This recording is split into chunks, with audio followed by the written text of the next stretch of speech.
जय श्री गणेश। सोनक जी के साधन विषयक प्रश्न करने पर सूत जी का उन्हें शिव महापुराण की महिमा सुनाना। सोनक जी बोले, हे महाज्ञानी सूत जी, संपूर्ण सिद्धांतों के दाता, हे प्रभु, मुझसे पुराणों की कथाओं के सार तत्व का विशेष रूप से वर्णन कीजिए। सदाचार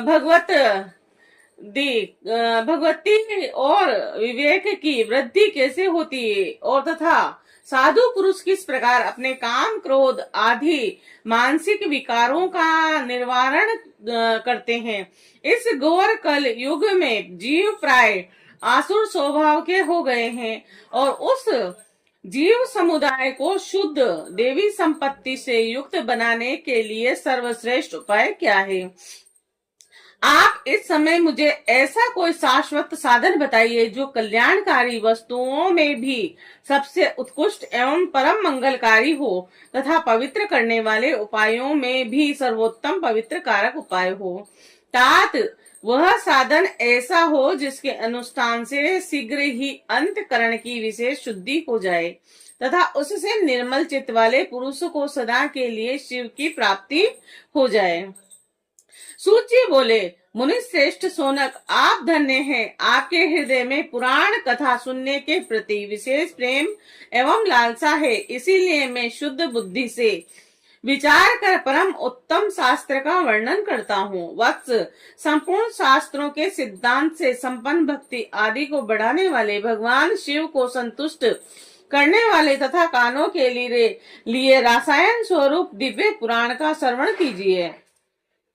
यह उत्तम शिव पुराण काल रूपी सर्प से प्राप्त होने वाले महान त्रास का विनाश करने वाला है। हे मुनि, पूर्व काल में शिव जी ने इसे कहा था। गुरुदेव व्यास जी ने सनत कुमार मुनि का उपदेश पाकर कलयुग के प्राणियों के कल्याण के लिए बड़े आदर से संक्षेप में इस पुराण का प्रतिपादन किया है। हे मुनि, विशेष रूप से कलयुग के प्राणियों की चित्त शुद्धि के लिए इस शिव महापुराण के अतिरिक्त कोई अन्य साधन नहीं है। हे मुनि, जिस बुद्धिमान मनुष्य के पूर्व जन्म के बड़े पुण्य होते हैं, उसी महाभाग्यशाली व्यक्ति की इस पुराण में प्रीति होती है। यह शिव महापुराण परम उत्तम शास्त्र है, और इसे इस भूतल पर भगवान शिव का वामांगमय स्वरूप समझना चाहिए और सब प्रकार से इसका सेवन करना चाहिए। इसके पठन और श्रवण से शिव भक्ति पाकर श्रेष्ठतम स्थिति में पहुंचा हुआ मनुष्य शीघ्र ही शिव पद को प्राप्त कर लेता है, और इसीलिए संपूर्ण यत्न करने पर मनुष्यों ने इस पुराण के अध्ययन को अभिष्ट साधन माना है, और इसका प्रेम पूर्वक श्रवण भी संपूर्ण वांछित फलों को देने वाला है। भगवान शिव के इस पुराण को सुनने से मनुष्य सब पापों से मुक्त हो जाता है, तथा बड़े उत्कर्ष भोगों का उपयोग करके अंत में शिव लोक को प्राप्त कर लेता है। राज सूर्य यज्ञ और सैकड़ों अग्नि अष्टम यज्ञों से जो पुण्य प्राप्त होता है, वह भगवान शिव की कथा के सुनने मात्र से प्राप्त हो जाता है। हे मुने, जो लोग इस श्रेष्ठ शास्त्र शिव पुराण का श्रवण करते हैं, उन्हें मनुष्य नहीं समझना चाहिए। वे रुद्र स्वरूप ही है, और जिनमें संदेह नहीं है। इस पुराण का श्रवण और कीर्तन करने वालों के चरण कमल की धूलि को मुनिगण तीर्थ ही समझते हैं। जो प्राणी परम पद को प्राप्त करना चाहते हैं, उन्हें सदा भक्ति पूर्वक इस निर्मल शिव पुराण का श्रवण करना चाहिए। हे मुनि श्रेष्ठ, यदि मनुष्य सदा इसे सुनने में समर्थ न हो, तो उसे प्रतिदिन स्थिर चित्त में एक मुहूर्त भी इसको सुनना चाहिए। हे मुने, यदि मनुष्य प्रतिदिन सुनने में भी आसक्त हो, तो उसे किसी पवित्र महीने में इस पुराण का श्रवण करना चाहिए। जो लोग एक मुहूर्त उसका आधा और उसका भी आधा अथवा क्षण मात्र भी इस पुराण का श्रवण करते हैं, उनकी दुर्गति नहीं होती। हे मुनीश्वर, जो पुरुष इस शिव पुराण की कथा को सुनता है, वह सुनने वाला पुरुष कर्म रूपी महावन को जलाकर संसार के पार हो जाता है।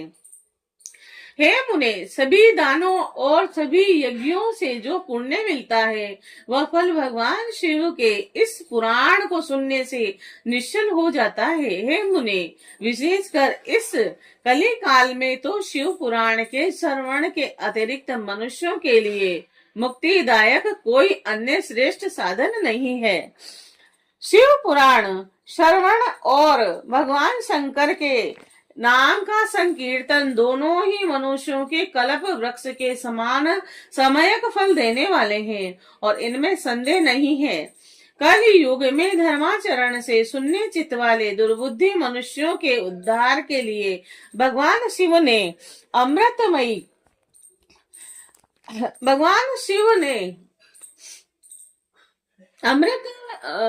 स्वरूप शिव पुराण की उद्भावना की है। अमृत पान करने से तो केवल अमृत पान करने वाला ही मनुष्य अजर अमर होता है, किंतु भगवान शिव का यह कथा अमृत संपूर्ण कुल को ही अजर अमर कर देता है। इस शिव पुराण की परम पवित्र कथा का विशेष रूप से सदा ही सेवन करना चाहिए, करना ही चाहिए। इस शिव पुराण की कथा के श्रवण का क्या फल कहूँ, इसके श्रवण मात्र से ही भगवान सदाशिव उस प्राणी के हृदय में विराजमान हो जाते हैं। यह शिव पुराण नामक ग्रंथ 24,000 श्लोकों से युक्त है। इसमें 7 संहिताएं हैं। मनुष्यों को चाहिए कि वह भक्ति, ज्ञान और वैराग्य से भली भांति संपन्न हो और बड़े आदर से इसका श्रवण करें। पहली विद्येश्वरा संहिता, दूसरी रुद्र संहिता और तीसरी शत रुद्र संहिता, चौथी कोटि रुद्र संहिता और 5वीं उमा संहिता कही गई है। छठी कैलाश संहिता और 7वीं वायुवीय संहिता, और इस प्रकार इसमें 7 संहिताएं हैं। 7 संहिताओं से युक्त यह दिव्य प्राण पर ब्रह्म परमात्मा के समान विराजमान है और सबसे उत्कृष्ट गति प्रदान करने वाला है। जो मनुष्य 7 संहिताओं वाले इस शिव पुराण को आदर पूर्वक पूरा पढ़ता है वह जीवन मुक्त कहा जाता है। हे मुने, जब तक इस उत्तम शिव महापुराण को सुनने का अवसर नहीं प्राप्त होता तब तक अज्ञानवश प्राणी इस संसार चक्र में भटकता रहता है।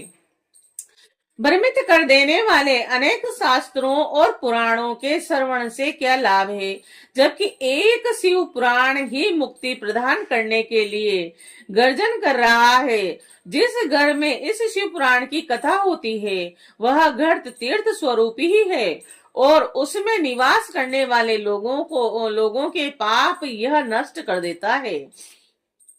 हजारों अश्वमेघ यज्ञ और सैकड़ों वाजपेयी यज्ञ और शिव पुराण की 16वीं कला की भी बराबरी नहीं कर सकते। हे मुनि श्रेष्ठ, कोई अधम प्राणी जब तक भक्ति पूर्वक शिव पुराण का श्रवण नहीं करता तभी तक उसे पापी कहा जा सकता है।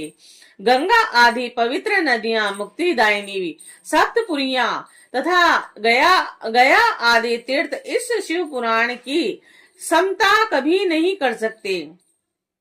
जिसे परम गति की कामना हो उसे नित्य शिव पुराण के एक श्लोक अथवा आधे श्लोक का ही स्वयं भक्ति पूर्वक पाठ करना चाहिए। जो निरंतर अर्थात अनुसंधान पूर्वक इस शिव पुराण को बांचता है अथवा नित्य प्रेम पूर्वक इसका पाठ मात्र करता है वह पुण्य आत्मा है और इसमें संचय नहीं है। जो उत्तम बुद्धि वाला पुरुष अंत काल में भक्ति पूर्वक इस पुराण को सुनता है उस पर अत्यंत प्रसन्न हुए भगवान महेश्वर उसे अपना पद धाम प्रदान करते हैं।